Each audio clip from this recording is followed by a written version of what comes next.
ma kwani kaka ya ba awonzo akwo mo ye kaka ma nka dalis wa ya wo mo ye aniama ne awonzo bako baba ya bazoro echi mo eziwo azurun su azu ne njejire chi basa chi mo oleko wo azurun su azu bazoro na wala ye lichi wa bwa maye no mine be imam mane pe be fe na aka akole na muwe wo azurun su ne mane akaba wo ne nam dura adere yemi za mare o mai be ba me wura mare pe ni ono yani yene ajegojo akete yinu ma mukundo yawo wire de ye ile ndo asabere yo yenya mada wo ma be vare abuso epo yin be mare we ni ono de abuso epo yin yo da ko ewuro do asabere ba ma ano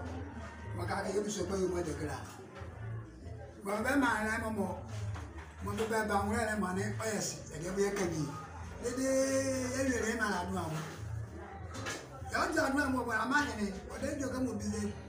ko ha play ga ye kure on adu amo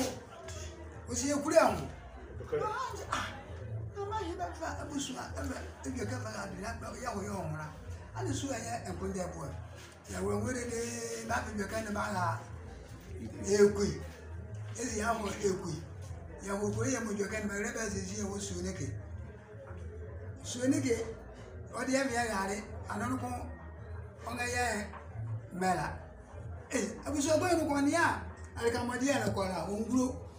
opunaka dia no tore ka mo odi monela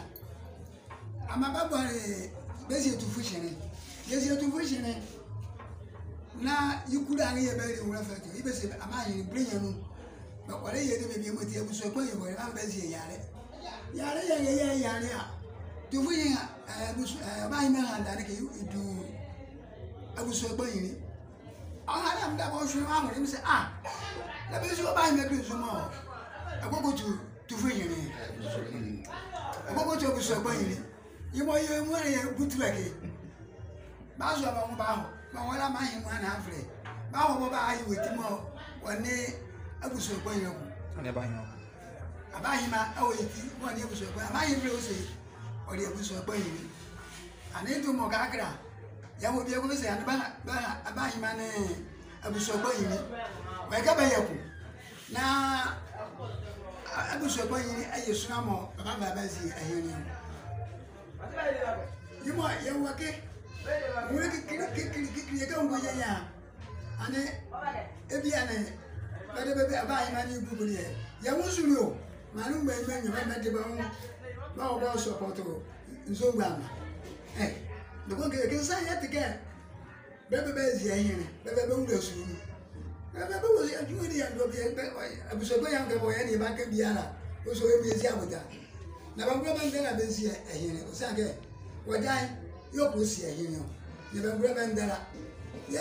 biara ya anu ma sikiara ya ka dia ezi baba be wura suru na be finde anu ma bo be ma wa ja nwoke ya dia ya ke biara wo da ko si ezi abuja na jogo mo be ti bete one ka ni na anenia kakra ni su ania manli bi mo ba wo su hazola ne alengbuli mo bi ni omahene ania ni nzo na jijire papa be kakaba fa jiji azua zema azua be ko kan zema ye bo ana ke be ko kan zema ba ye bo mo ma na ke ya wa ke ya ni mani be mi ru a ke na mi ma dire ba mo squati ba dire ba on aki amahi mu maka aka kwate zuela ongura se mesu ambo so gura mesu ambo a ale edweke ka wode wo sipi wogina o ma be sisi edweke ko na kezi ayi na bezi ni anya so yimo ayi dia mama na ka o ka yeti ya kuro nu a obro ko yeti obo mu a o ma ko ni to suazo yimo timi dia meseka mo le yem na ko so tira onu pare wode amahi mo ayi onu pare za ko do sie yem na ko so tira edweke be ba wa ko da bo tu du ja ka o mu re era wasi